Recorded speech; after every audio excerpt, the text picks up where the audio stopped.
we want to assure you that people with disabilities still have rights to use public transportation. I'm Nancy Pinellas, an attorney with Disability Rights Maryland, and I'm going to talk to you about public transit services during the coronavirus emergency on behalf of the National Disability Rights Network. For public transit users, be assured that the Americans with Disabilities Act, the ADA, still applies during the coronavirus emergency. The Federal Transit Administration, the FTA, has said that even during this crisis, transit agencies are not allowed to limit paratransit trips to certain types of trips, such as medical trips. Agencies may ask paratransit riders to cancel all non-essential trips and may encourage people not to travel unless necessary.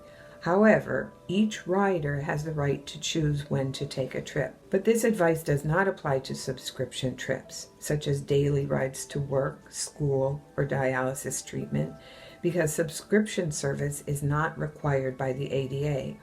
For subscription service, the FTA said transit agencies can impose limits based on trip purpose, or they can suspend or cancel subscription service entirely.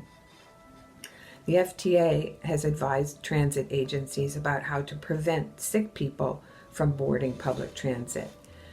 The FTA said that certain health precaution requirements are local decisions and that the transit agencies should work with local health officials about deciding what to do. For example, transit agencies may post signs asking people who are sick or who have had contact with COVID-19 not to board a vehicle. If transit systems plan to temporarily stop service in an area with a COVID-19 outbreak, the FTA advised them to follow the directions of local and state public health and law enforcement agencies. Bus drivers still need to let people who need lifts, ramps, and bus kneeling features to use the front door and to be patient with passengers who need more time. States may request waivers from the FTA from federal requirements. And of course, the situation is changing from day to day, so this is not the last word on the subject. But the ADA is still current law and in effect. You may choose when and where to travel in view of any public safety requirements in your area.